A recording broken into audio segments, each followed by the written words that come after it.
our essential question is here, what methods are there for solving rational equations, or how do we solve rational equations, okay? And again, this kind of follows a similar idea to other stuff we've seen before, right? We solved equations that had square roots in them. We solved equations that had absolute value. We solved equations that had x squared and x cubed in them, okay, and all that good stuff, right? And so again, every time we kind of learn a new function, we also learn about how to solve equations with that function too, okay? So this is no different. And now we're going to solve this equation graphically, all right? So here's our rational equation right here. You can see again, what makes it a rational equation? Well, the equation, it's obvious, there's the equal sign, right? But what makes it rational? We have that x over the x minus 3 there, okay? I think I'm going to solve it by graphing. So first, we want to identify any excluded values. So looking at our equation here, okay, looking at that equation there, the excluded value that we want to show is going to be what, Stephanie? What do you say here? Based on this equation, what will be the excluded value? We don't want x to be what?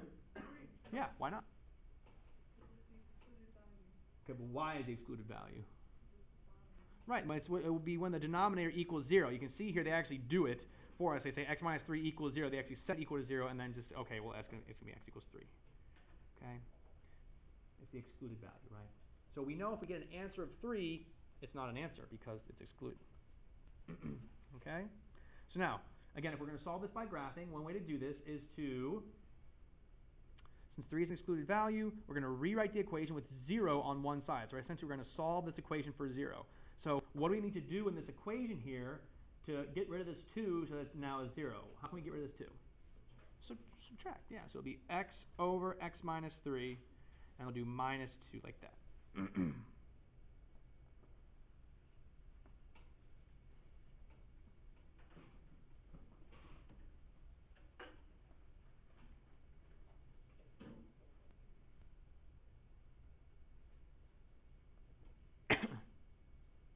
Okay. Now, letter C says now to graph the left side of the equation. So we're going to graph this side of the equation right here as a function.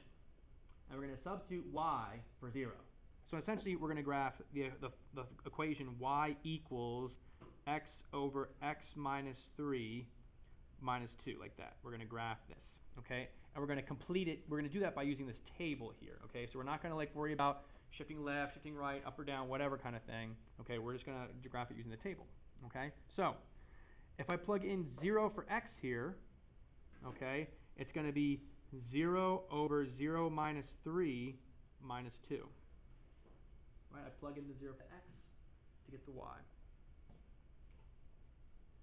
And let's see here, 0 over 0 minus 3, well 0 minus 3 is negative 3. What's 0 divided by negative 3? 0, and then minus 2 would be negative 2. So you have the point 0, negative 2. Okay, because that equals negative 2 there. Okay, let's try plugging in 1. We'll have 1 over 1 minus 3 minus 2. Okay, 1 minus 3 is negative 2. 1 over negative 2 is negative 1/2. Negative 1/2 minus 2 is going to be negative 5/2. So you have the point 1, negative 5/2, or negative 2.5. You want to think of it that way. Okay. Now we'll just keep going here. 2 over 2 minus 3 minus 2. 2 minus 3 is negative 1. 2 divided by negative 1 is negative 2. Negative 2 minus 2 is negative 4. So we have the point 2, negative 4. Notice we skipped the x value of 3. Why? Because it's excluded, right? We just excluded it. So we got to skip from 2 to 4 here. All right? And so we get, let's see here, 4 over 4 minus 3 minus 2. 4 minus 3 is 1. 4 over 1 is 4. 4 minus 2 is 2. So you get 4, 2. And we'll plug in 5. 5 over 5 minus 3 minus 2. Let's see, 5 minus 3 is 2. 5 over 2 is 5/2. 5/2, take away 2 is 1/2. So 0.5, 1/2. And then for some reason we skip from 5 all the way to 9. So we'll do 9 over 9 minus 3 or minus 2. So 9 minus 3 is 6. 9 divided by 6 is 3/2. 3/2 minus 2 is negative 1/2. So 9, negative 1/2. Okay, so you got all those points, and I'm going to use the table here to graph the function. So just plot these points. So 0, -2. Careful, the boxes, by the way, are counting by 2, so be careful. So 0, -2 will be right here. And then 1, so halfway, 1, and then -5 halves. So -5 halves is -2.5. So it's going to be like right here. And then 2, -4. And then 4, 2. And then 5, 1/2, so like right there. And then 9, there's 9. 9, -1/2, so like right there. Okay, so that 3 is a vertical asymptote. So we have a vertical asymptote right here. Okay, you can kind of see the function is going to do something like this.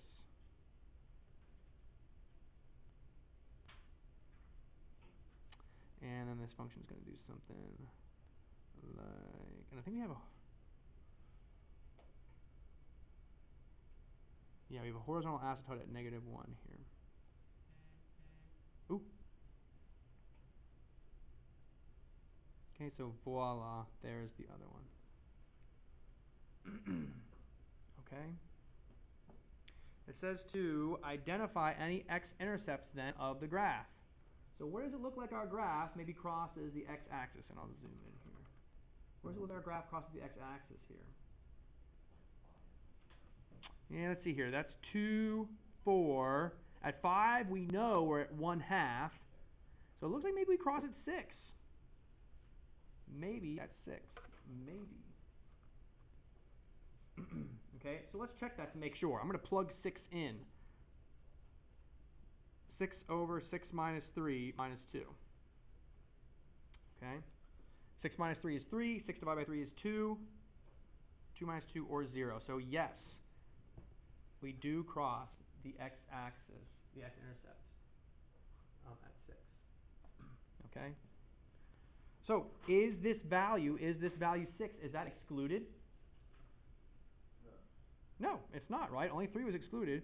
So no. So what is the solution then of that equation? X over x minus 3 equals 2. What's the solution?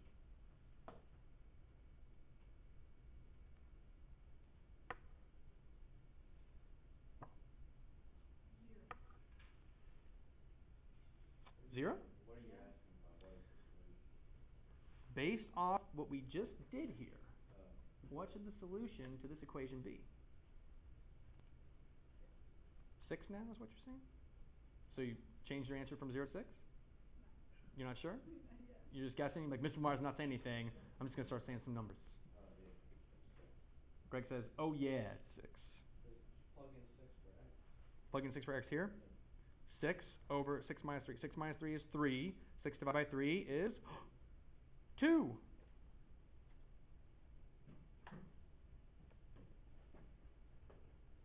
So wait a minute, why do we go through all that whole graphing junk to get to this? How does that help us? Well, let's go back. Where did that 6 come from? 6 was the x-intercept. What's special about the coordinates of an x-intercept? Any point on the x-axis has a y-coordinate of 0. Y-coordinate of 0. Which if we go back, what was the thing that we were graphing? We were graphing this.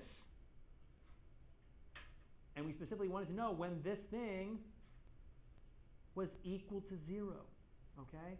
So you could have done this 2 ways. We could have graphed this and then seen when this equals 2. We could have done it that way. We could have graphed the left-hand side here and just see when it equals a y value of 2. Or, since we subtract the 2 over, we graph this and just see when we have an x-intercept, because that would be when the y value is 0.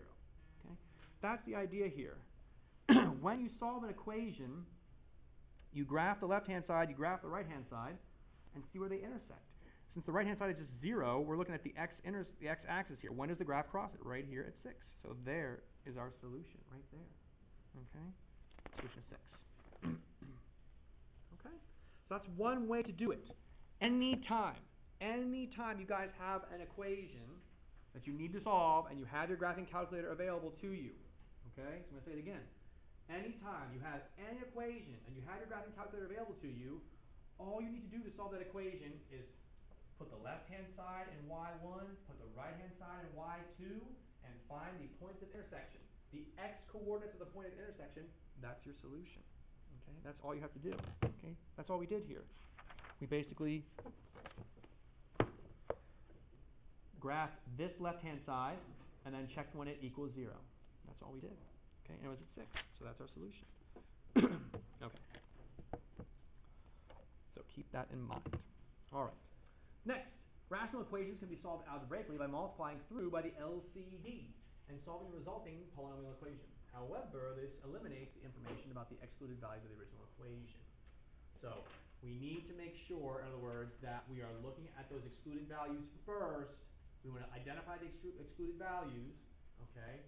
And if you ever get an answer that's an excluded value, we call that an extraneous solution. Okay? So sometimes you'll be solving these equations, you'll get an answer, but you'll have to cancel out that answer. Say that answer doesn't work. It's extraneous because it's an excluded value. Okay, so let me show you what I mean by that. Okay? So if we look here at letter A, okay, here is another rational equation. And we're going to solve this now algebraically. That is, using algebra. We're not going to graph it. First thing I do is identify any excluded values. Well, if you look here, right, 5, and here also would be 5, because 2 times 5 is 10, minus 10 would be 0. So 5 is your only excluded value. The excluded value is 5, right? So that's our excluded value. Okay? Next thing it has us do is identifying the LCD, the least common denominator, by finding all factors of the denominators. So if we look here, I'm going to rewrite this thing. They kind of did, but I'm going to rewrite it myself.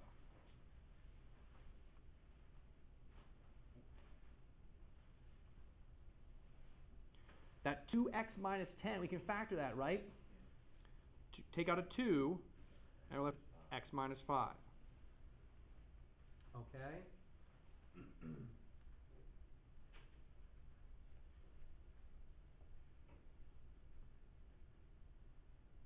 So,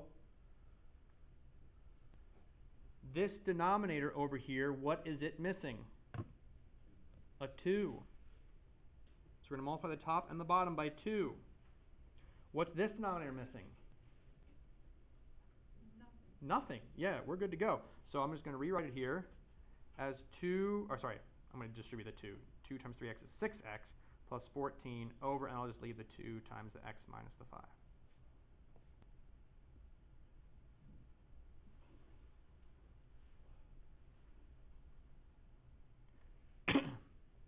Okay? I'm doing something slightly different than what the book is having you do, but I think this leads. I think this makes it maybe. This makes good sense too. Okay. Okay, now, what do we do from here to continue solving? Both on the same side. We could do it that way and then combine like terms and see when it equals 0. That's one way to do it. I'm going to show you something even easier though. Okay? I'm going to show you something even easier. And let me start. I'll show you kind of a basic idea here, and then you'll get the idea. Okay? Let me show you a basic idea, and then you guys get the right. You guys will know what to do maybe, or be able to hopefully figure it out from there. Let me start with a simpler equation. 3 over 4 equals x over 4. 3 over 4 equals x over 4. What does x have to be in this simple equation here? What does x have to be to solve this equation? Greg says 3. Do we agree? Both sides have a denominator of 4. The left side has a numerator of 3. The right side, we don't know what it is. Is there any other number that can go in here for x that would make these two fractions equal, other than 3? Is there any other number we can put in here? No. It's got to be 3. If the denominators are the same, then the numerators also have to be the same in order for the fractions to be equal. Okay? If the denominators are the same, then the numerators also have to be the same. There's no other number I could put up in here for the x value that would make these two fractions equal. It's got to be a 3. It's got to be 3. Unless both the numerator and denominator were negative. So what now? Unless both the numerator and the denominator was negative. But then the denominators would be different. So my point is, when the denominators are the same, Okay. these things be equal, the numerators then also be the same. That's my point. So yeah, you're right. If this was -4, that would break my rule, and so we wouldn't be able to follow that. That would break the rule there. But because the denominators are exactly the same thing, the numerators also have to be exactly the same thing for them to be equal. So now let's go down to that. Let's just use that same idea here. For this problem, are our denominators the same? They're exactly the same.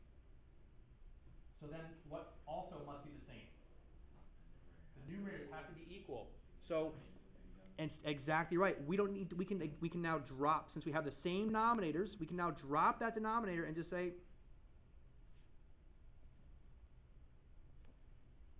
6x plus 14 equals 5x plus 17. Question? Yeah. Okay. This is now an algebra 1 equation. Okay? We have to do a little bit of algebra 2 here, but now it's an algebra 1 equation. Gets your variables by itself. So I'm going to subtract the 5x over. We get x plus 14 equals 17. Subtract the 14 over. X equals 3.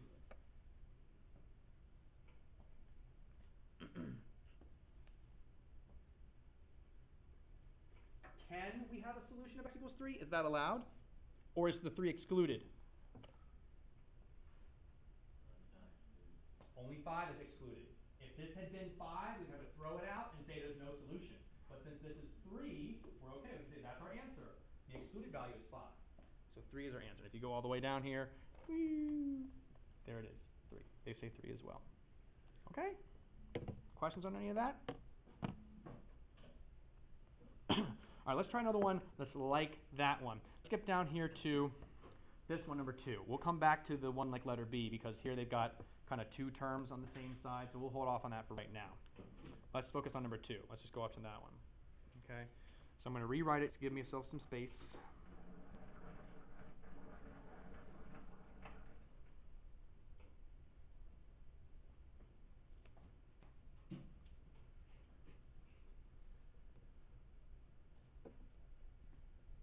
Okay. So again, we want to get common denominators. Okay? So to add, to subtract, and to solve an equation, you need to get common denominators here. Okay? So, let's go to Andrew. So Andrew, do we have common denominators here? Doesn't look like it. Doesn't look like it, and you're right. So, Andrew, this denominator here, what's it missing? What does it need that this denominator has? Plus 3. So another 3.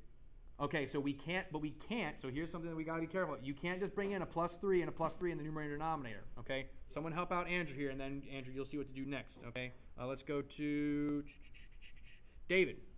David, this denominator here, what is it missing that this denominator has? Plus 6. So we need to multiply by what? 2. Nope. Wouldn't work. Multiply by... Give you another try here. I guess you could multiply by an x plus 6 on the left. That is what we want, yes. An x plus 6, okay? So, Andrew, we can't, I see what you're trying to do.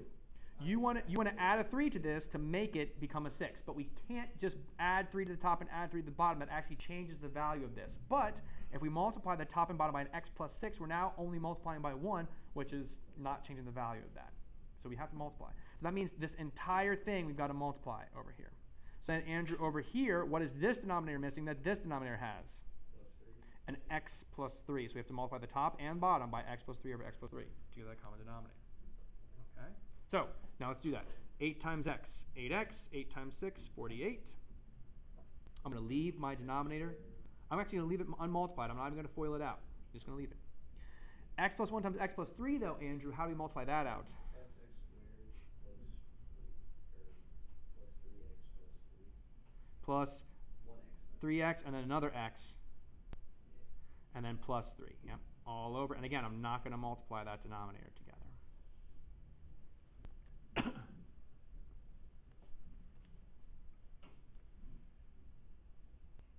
Okay, so Jake, our two fractions are equal. Our denominators are equal, so what must be true about our numerators? They got to be equal too, so we can drop those denominators. I'm going to go ahead and combine some like terms over here.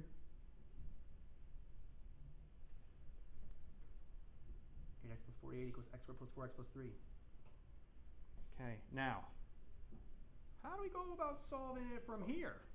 We got x squareds and stuff in there. All on the same side. All to one side, so it's equal to 0. So I'm going to subtract 8x and subtract the 48 over here.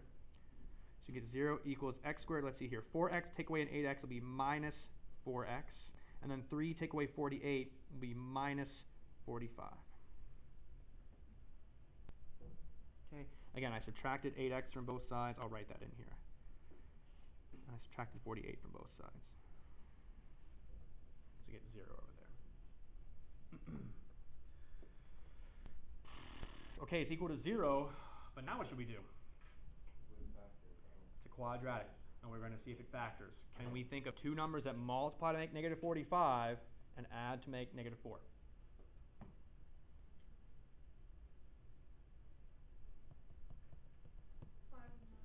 5 and 9. Yeah. Specifically, though, what signs? It'll be x plus or minus 9. Negative 9 and positive 5. Very good. Very good. That's right. Okay. There it is.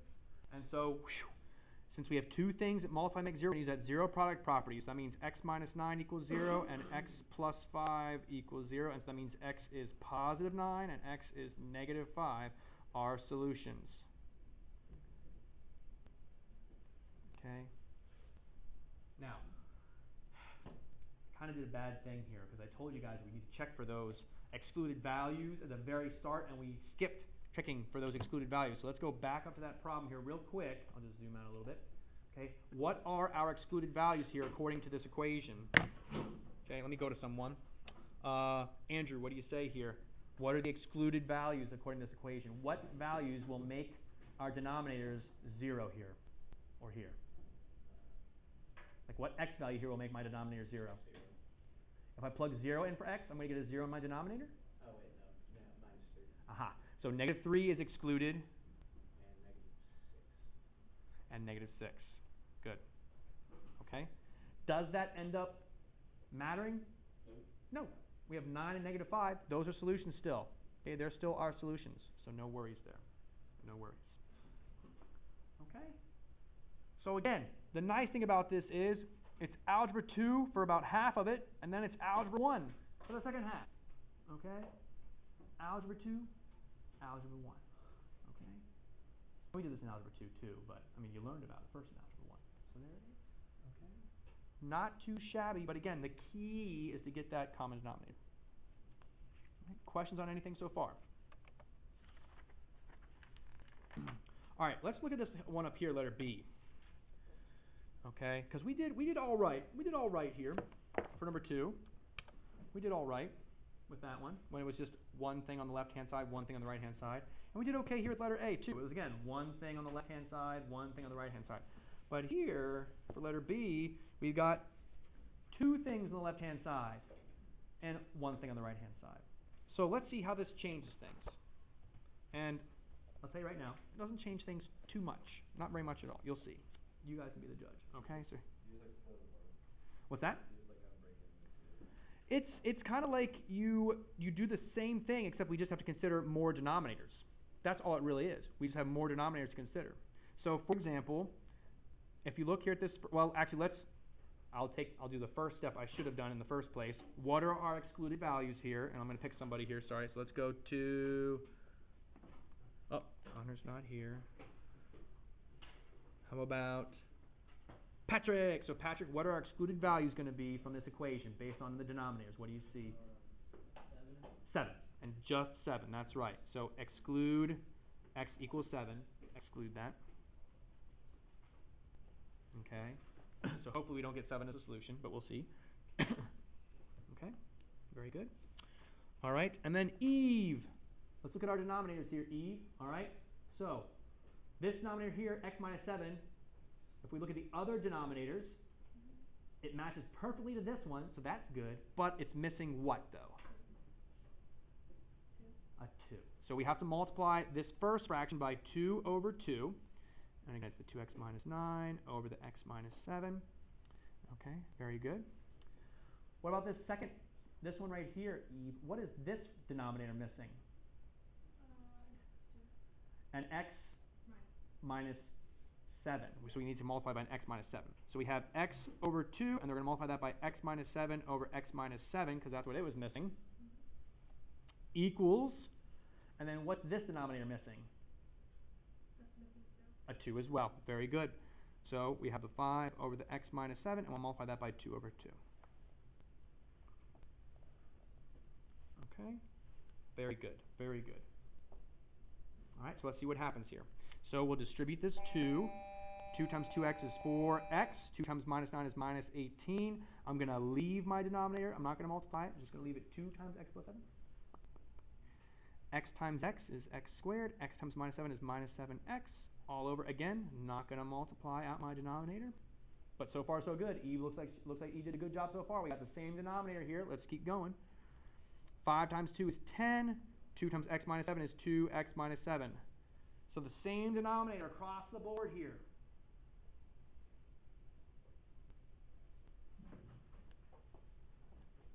Okay?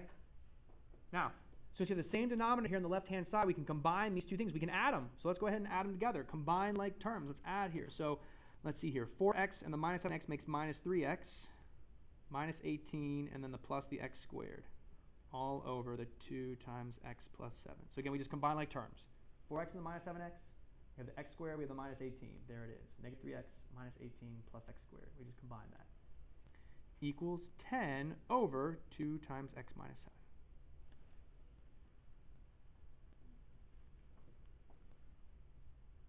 Okay? So again, we have like terms. We just got it together. And now it's just like those other problems we did. We have a fraction equal to a fraction. The denominators are the same. So what else must be the same? The what? If the two fractions are equal, if their denominators are equal, what must be true about their numerators? They're what? The same. They're equal too. So you can just say negative 3x minus 18 plus x squared equals 10, dropping the denominator altogether. I'm going to rewrite this in a more familiar way. X squared minus 3x in descending order, right? Equals 10.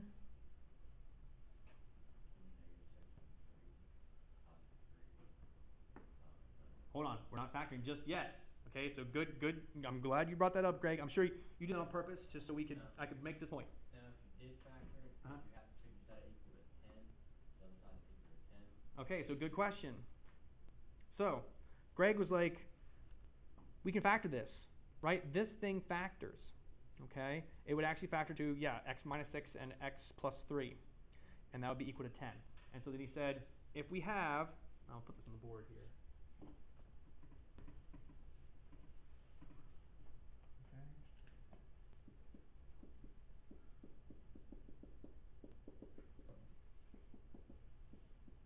If we have that, can we say this? I'll just drop the parentheses. I don't really need them. If two things multiply to give you 10, so these two things are multiplied to give me 10. These two things multiply to give me 10. Does that mean one of those two things has to be the number 10? No. What do you mean? Why not? What else could I get? What else could I multiply to get 10 besides 10 and something else? How else can I multiply to get 10 besides using 10? 5 and 2, right? Right? X minus 6 and x plus 3, if they multiply to give me 10, that doesn't necessarily mean that one of those two things has to be 10. So I can't set them equal to 10. But if we subtract 10 from both sides here, so it's equal to 0, I'm going to have to go this way now. This also factors. X squared minus 3x minus 28. Can anyone tell me what it factors to be? Yeah, x minus 7 and x plus 4. Okay, I know I'm going all over the paper here, but bear with me. Now we've got, so let's compare that to this. Now we've got x minus 7. This thing also factored, and x plus 4. It equals 0 now. can we now say that x minus 7 equals 0 or x plus 4 equals 0? Yes. Because if two things multiply and their product, their answer is 0, the only way that if something multiplies with something else and you get an answer of 0, the only way you can do that is if one of those things is 0. There's no other combination of numbers without a 0 that multiply to give you 0. So you have to be 0. That's why it's so important whenever you solve a quadratic that you have to make sure it's equal to 0. We use that zero product property. Sorry, question? Isn't that excluded just the same? Ah, right. So yeah, we're almost there. Yeah, so x minus 7 equals 0, x plus 4 equals 0, which then means that x equals 7 and x equals negative 4. So, right. And this is where it gets really, we got to be careful. Oops, I'm frozen, sorry. Okay, sorry about that. Okay. If we continue solving, as Jake pointed out here, we get x is 7 and x is negative 4. But what's the problem, Jake? 7 is excluded. So what do we do with 7? Throw it out. It is extraneous. Okay? It's extraneous because it's excluded from the original equation. We can't use it. So there's only one solution. Okay? We've seen stuff like this before, right? When we work with square roots, we would throw out certain answers sometimes if it made us take the square root of a negative number because we keep it real, right? We don't worry about imaginary stuff. For some of the cases, sometimes we didn't worry. We did concern ourselves with imaginary things. So. Okay? So that's all I've got for you guys. I think we're ready to maybe try some on our own. I hope so, at least. So let's see here. Do I like these problems that are in the back of the book? I don't know if I do like the variety here. Let me check the green book and see if they've got some better problems for us. I may have us go through the green book.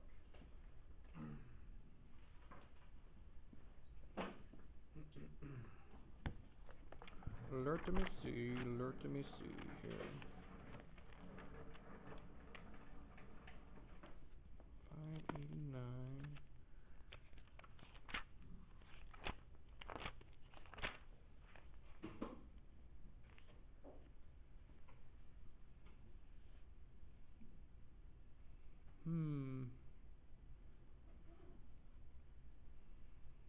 Okay, yep, I'm going to have us go out of the green book, I think. Okay, so I'm going to assign you guys some of the problems out of the green book here. Okay, you may want to take a picture of the green book or just, maybe we get done at the end before the end of class. That'll be great, even better, right? I don't have any homework to worry about. Well, it's going to be on page 593. Numbers.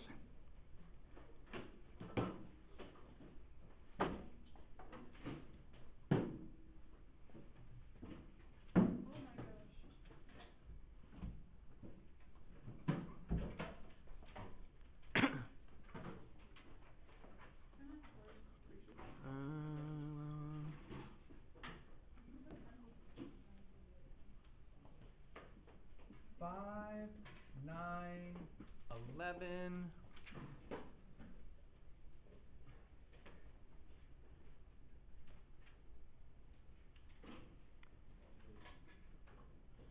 15 and 17. 5 problems. That's it. Okay, that's all I'm going to give you guys. That's pretty simple. I hope so. Okay, I'll be right back. 1 second. Let me just finish the video. What's that? I really don't think so. I think there's a very good chance most of you will get it done here. Whatever they show,